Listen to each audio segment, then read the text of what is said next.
SER Podcast. La parte socialista del gobierno abre la puerta a modificar la ley del solo sí es sí, la ley de libertad sexual, después de que al menos 3 condenados por delitos sexuales hayan conseguido una reducción de sus penas de cárcel en aplicación de esa ley. La puerta a ese cambio la acaba de abrir la ministra de Hacienda, María Jesús Montero, número 2 del PSOE, solo unas horas después de que la otra parte del gobierno, Unidas Podemos, de la que depende el Ministerio de Igualdad, haya defendido la ley como una ley magnífica y haya echado la culpa a los jueces de esas rebajas en las condenas. El caso es que con la nueva ley desaparece el delito de abuso sexual, todo se engloba en el de agresión y en algunos casos, como el de un condenado por abusar de 3 menores de edad, ese cambio ha hecho que la Audiencia Provincial de Madrid le haya rebajado la condena.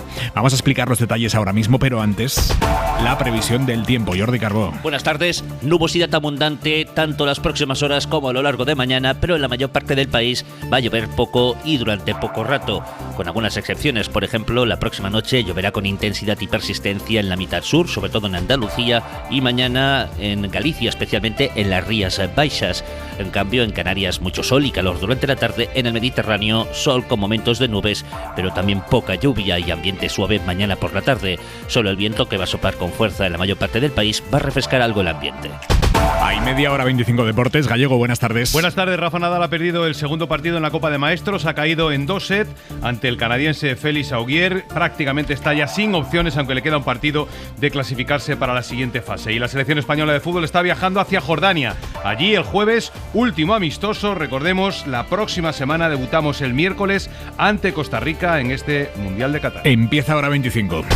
Con la grieta que ha abierto en el seno del gobierno el efecto alarmante de la entrada en vigor de la ley del solo sí es sí, que ha provocado que en al menos 3 casos los tribunales hayan rebajado las penas de cárcel a condenados por delitos sexuales. El PSOE acaba de plantear la posibilidad de revisar esa ley y llama a estudiar detenidamente primero las sentencias y después el texto legal que salió del Consejo de Ministros y que aprobó el Congreso. Mariela Lourido, buenas tardes. Buenas tardes, Aimar. Moncloa sí plantea un cambio de la ley porque no se hizo para reducir penas a violadores y agresores sexuales de menores, lo dice la ministra y número 2 del PSOE, María Jesús Montero. Y estudiar el texto legal porque evidentemente no era el objetivo de la ley el que se pudieran llevar a menos, no sé cómo decirlo, pero que rebajar las penas con motivo, en este caso, de abuso a menores.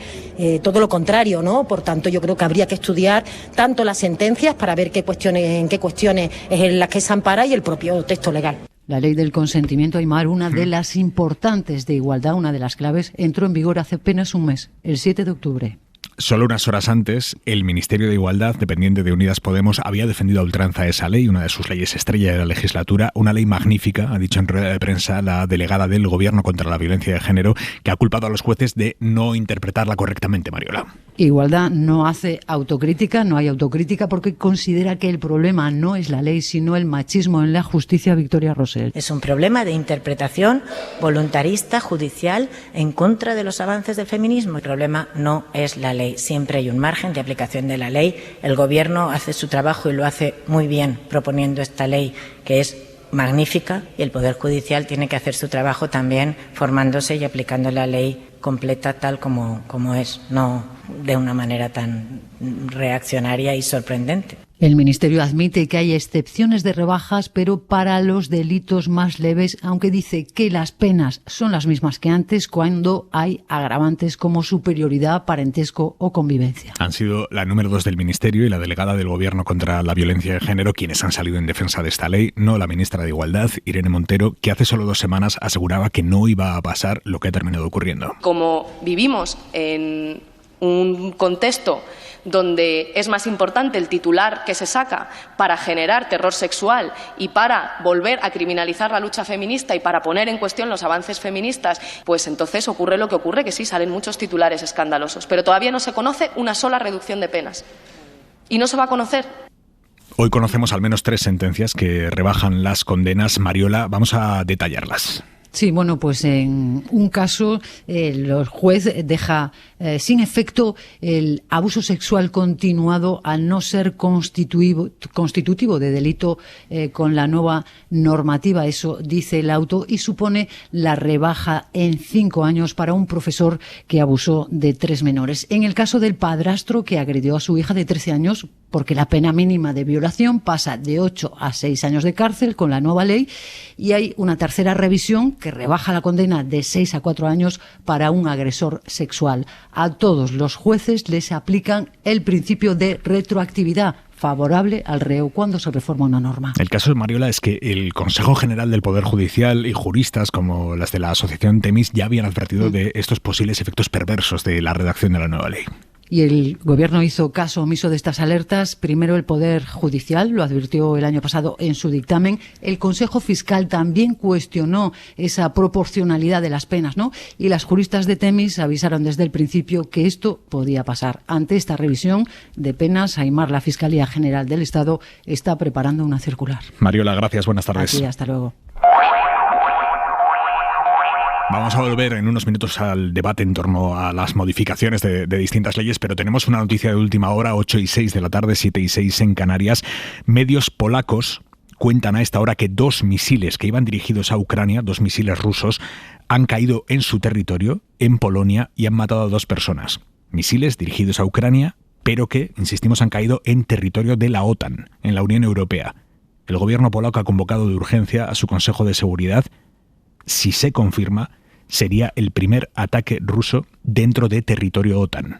Victoria García, buenas tardes. Hola Aimar, buenas tardes. Los datos aún bastante en el aire, pero confirma Polonia, lo ha confirmado 2 municipalidades de la frontera con Ucrania, que al menos 2 misiles, quizás más, han caído en su territorio cerca de esa frontera y, como dices, habría 2 personas muertas. Aunque no han dado muchos detalles, todo apunta a que se trataría de misiles rusos teledirigidos con drones con destino a Ucrania. Ya sabes que hoy han caído más de 100 en territorio ucraniano, pero 2 de ellos se habrían desviado. El primer ministro Morawiecki acaba de convocar con carácter urgente al Comité del Consejo de Ministros para Asuntos de Seguridad Nacional y Defensa para estudiar la situación, y todo ello, como decías, con el riesgo añadido de que Polonia es miembro de la OTAN.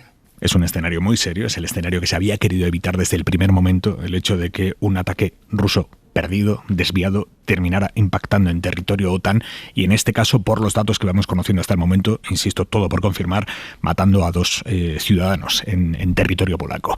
Hablaba Vicky de las bombas rusas que han ido cayendo a lo largo del día de Kiev. Sobre Kiev, bombas que Rusia ha ido descargando sobre la capital de Ucrania y buena parte del norte del país, justo cuando los líderes mundiales trabajan en una condena conjunta contra la guerra, en la reunión del G20 que ha empezado hoy en Bali. Moscú ha vuelto a apuntar a infraestructuras energéticas, hay varias zonas sin luz en Kiev, también ha atacado edificios residenciales, y hasta China se ha movido hoy de su apoyo implícito al Kremlin. Ha cuestionado el uso de la alimentación y la energía como armas. Ángel Villascusa. A pesar de esa declaración del presidente chino, que se ha interpretado como un ligero cambio sobre su apoyo a Rusia, de momento la posición de China sigue siendo tibia ante la invasión.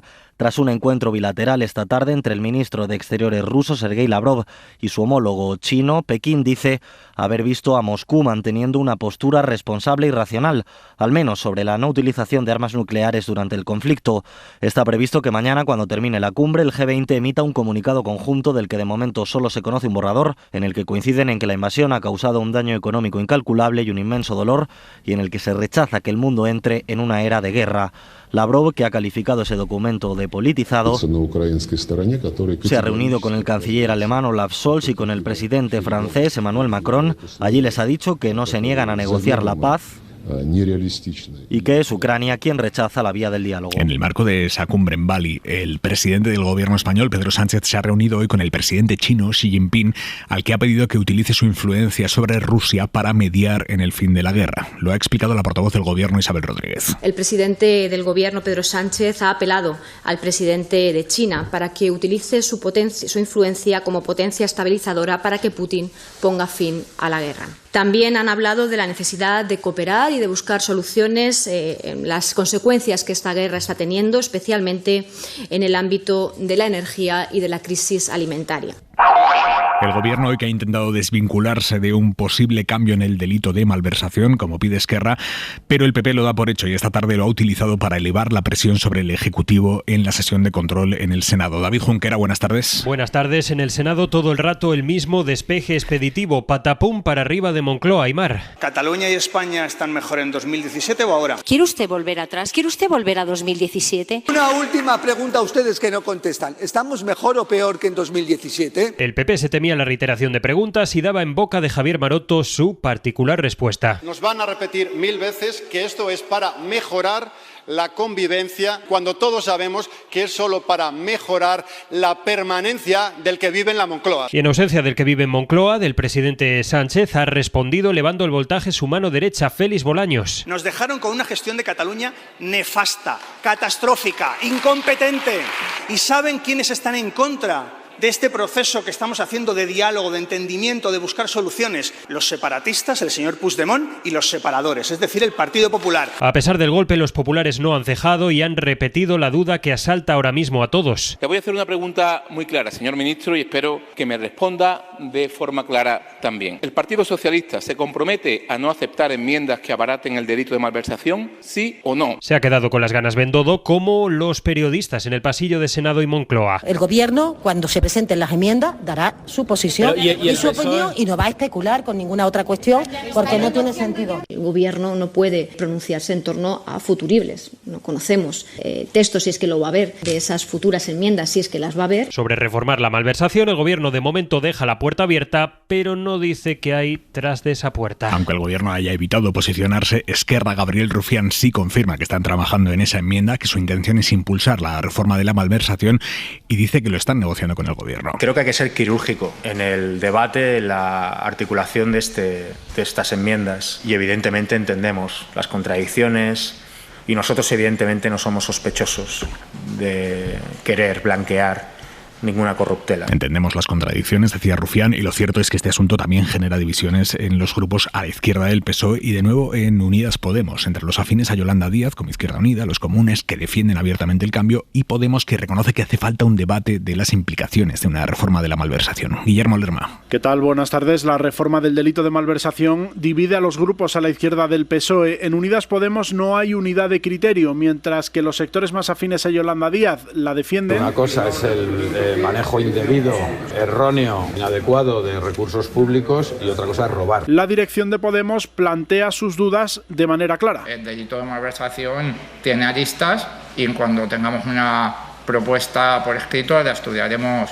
con mucho cuidado. Admiten los morados que este asunto les genera contradicciones, aunque desde el entorno de la vicepresidenta lo interpretan como un nuevo movimiento de Podemos para marcar perfil propio. Lo cierto es que tampoco lo ven claro en Compromís. Que se habrá de abordar con mucha cautela para que no se acaben beneficiando presuntos defraudadores de dinero público. No quieren los grupos que la reforma se interprete como una manera de relativizar el mal uso del dinero público. Mal uso de dinero público, que es malversación, que es por lo que se condenó en su día a Griñán y a otros altos cargos de la Junta de Andalucía. Hoy hemos sabido que la Audiencia de Sevilla le da un plazo de 10 días a Griñán y el resto de los condenados para entrar en la cárcel. 10 días. Marina Fernández. Sin esperar a que se resuelvan los incidentes de nulidad y las peticiones de indulto que han presentado y que esta tarde ha criticado así en la ventana de Andalucía el consejero de Justicia de esa comunidad, José Antonio Nieto. Griñán es un político corrupto porque ha amparado la corrupción y eso queda clarísimo en la sentencia. Y si no creemos lo que se recoge en la sentencia, pues entonces este país tiene un problema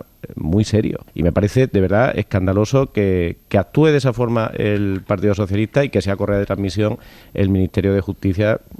No vamos a ir más lejos por boca del propio secretario de Estado. José Antonio Nieto, consejero del PP en Andalucía. El expresidente José Antonio Griñán y otros 7 consejeros y altos cargos de la Junta tienen 10 días para entrar en la cárcel. La audiencia defiende que la alarma social que producen este tipo de delitos de corrupción exige el cumplimiento de las resoluciones judiciales firmes. Hoy es la economía la que le ha dado un cierto respiro al gobierno. Se confirma que la inflación sigue bajando por tercer mes consecutivo, está en el 7,3%, pero a la hora de ir al súper la sensación es otra. porque la inflación se modera por los precios de la luz y del gas, pero los alimentos, los más básicos, siguen disparados y en el último mes, de hecho, han registrado una subida sin precedentes. Hablamos del azúcar, los huevos, la leche, las legumbres. Javier Ruiz, buenas tardes. Buenas tardes. La inflación queda en el 7,3%. Es una bajada de un 1,6%, una de las más grandes en la serie histórica en las últimas 2 décadas, y se explica fundamentalmente por una mengua en el precio de la luz, 22,5%, un efecto escalón, subió tanto el año pasado que cae con respecto a este, y una mengua también en el precio del gas, un 6,4% abajo. Así que el gobierno es optimista y con este 7,3 dice nos quedaremos. Esperamos que la inflación se mantenga en España en el entorno de este nivel hasta final de año y que retomemos la senda a la baja en 2020. Pero esa cifra tiene muchísima letra pequeña, porque la alimentación sube como jamás había subido en nuestro país. Un 15,4% suben los alimentos. Es la subida más alta de toda la serie histórica desde el 94. Las frutas frescas han subido un 10% este mes. Las legumbres han subido un 8,3% este mes. Llevan un 25% acumulado este año. Y la subida del azúcar es absolutamente brutal. 27% en un mes, 42% en un año. Así que ahora mismo tenemos un problema y se llama alimentación fuera de control. Las enfermeras de la Sanidad Pública de Madrid llevan un paso más allá su protesta por el caos en las urgencias extrahospitalarias cuando se cumplen 9 días ya de huelga de médicos. El sindicato SATSE, es el mayoritario entre las enfermeras, ha pedido a un juzgado que cierre esos centros de forma urgente, de forma cautelarísima, para evitar situaciones como estas. Una de las guardias que hice yo, vino una señora que se había caído, una brecha gigante en la cabeza. Yo lo que la tuve que poner es un vendaje.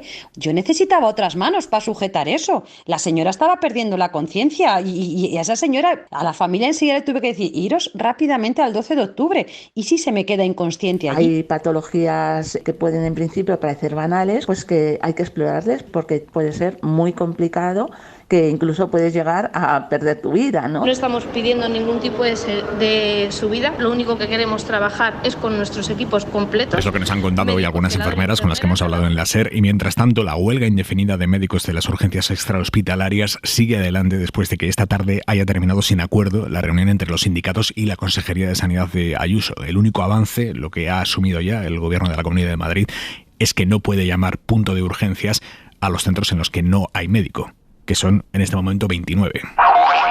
Un día ha durado el paro indefinido que había convocado la Plataforma en Defensa del Transporte. El seguimiento había sido mínimo, ayer apenas hubo incidentes, pero la plataforma critica que se haya hecho una supuesta campaña de acoso y derribo contra ellos. Las principales patronales del sector no apoyaban la protesta y este paro no se ha notado, ni en las carreteras, ni en los puertos, ni en los pasos fronterizos. Carlos Sevilla. Dice la plataforma convocante del paro que ha sufrido una campaña de acoso y derribo por parte de cargadores, algunos medios y partidos políticos y de los sindicatos gubernamentales. Es literal. Según explica en un comunicado, esta mañana se han encontrado con coacciones por parte de distintas autoridades que dicen no han respetado su derecho a parar. Lo cierto es que, al contrario que en la convocatoria de marzo, esta vez todas las patronales mayoritarias del sector han rechazado un paro que ayer tuvo un primer día con escaso seguimiento y sin incidentes en los centros logísticos y mercados mayoristas. Tras la desconvocatoria, tanto estas organizaciones como la ministra de Transportes han mostrado su intención de seguir dialogando para mejorar las condiciones del sector. Hora 25. Aimar Bretos. Ya somos en la Tierra más de 8.000 millones de personas. En solo 12 años la población ha crecido en 1.000 millones, de 7.000 millones a 8.000 millones de personas, con lo que eso implica para el planeta y para los recursos. Somos muchísimos y por eso llegará un momento en el que el número de habitantes caerá bruscamente. Se lo ha explicado a Casal en Hora 14 Jesús Gamero, que es profesor de retos medioambientales de la Universidad Carlos III de Madrid. Que estamos sobrepasando límites planetarios y una expresión de eso es el cambio climático. Si mantenemos sin el incremento de población mundial, industrialización, contaminación, producción de alimentos, explotación de recursos naturales, eso puede llevar a que asistamos en el futuro a un decrecimiento brusco de la población humana. Y a esto se suma otra noticia que hemos conocido hoy, y es que la calidad del esperma de los hombres está empeorando y mucho. En el último medio siglo, la calidad del esperma que contiene el semen se ha reducido a la mitad. Javier Gregori. Primero, este grave problema afectó a los hombres que viven en los países más desarrollados porque sufren también más dosis de contaminación y de estrés. Sin embargo, ahora afecta ya a todo el mundo. Esta es la principal advertencia de esta nueva investigación que se ha realizado por primera vez en 53 países de todos los continentes y que demuestra que solo en el último medio siglo la cantidad de esperma que contiene el semen masculino se ha reducido ya a la mitad. Pero esto no es lo peor, como explica Guy Levine, el científico israelí de la Universidad de Jerusalén, que ha liderado esta investigación internacional. La reducción de la calidad del semen continúa y si se mantiene a este ritmo, explica Guy Levine, los hombres pueden ya tener dificultades para procrear en apenas 10 años más. La mirada de Xavi Vidal-Folk. De buenas intenciones, el infierno está empedrado. Así que una buena ley no es la que ampara la causa más benéfica, sino la que la protege de forma más eficaz. Varias sentencias acaban de rebajar las penas impuestas a delincuentes que abusaron sexualmente de gentes vulnerables. La más inquietante es la que reduce de 8 años de prisión a 6 el castigo a un padrastro que abusaba de su jovencísima hijastra, empujándola a que le hiciera felaciones. La Audiencia de Madrid la ha rebajado aplicando la nueva ley del sí es sí o de garantía de libertad sexual, que penaliza toda relación íntima en la que no haya mediado consentimiento previo expreso. El problema surge porque la ley ha rebajado el suelo de la horquilla, o sea, ha reducido la pena mínima. Durante la tramitación de esta norma, distintas voces ya advirtieron de ese peligro. Los jueces tienen ahora un buen argumento jurídico para decidir de esta manera. En derecho penal hay que aplicar la decisión más favorable al justiciable. El Ministerio de Igualdad responde con otro argumento apreciable.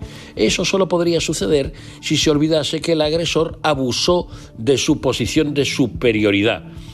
Pero le añade otra idea impresentable.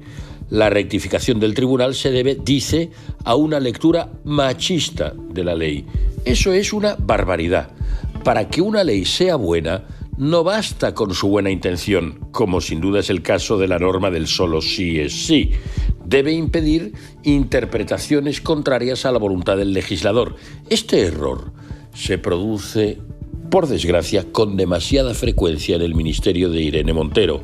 Despreciar lo jurídico y a los jueces cuando no te dan la razón es una costumbre siniestra. El drama es que esto no afecta solo a una ministra ni a un partido concreto. Mancha, como el aceite, a todo el gobierno. Suscríbete a Hora 25. Todos los episodios y contenidos adicionales en la app de Cadena SER y en nuestros canales de Apple Podcast, Spotify, iVoox, Google Podcast y YouTube. Escúchanos en directo en la SER de lunes a viernes a las 8 de la tarde.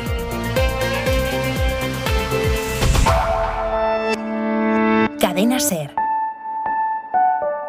La radio.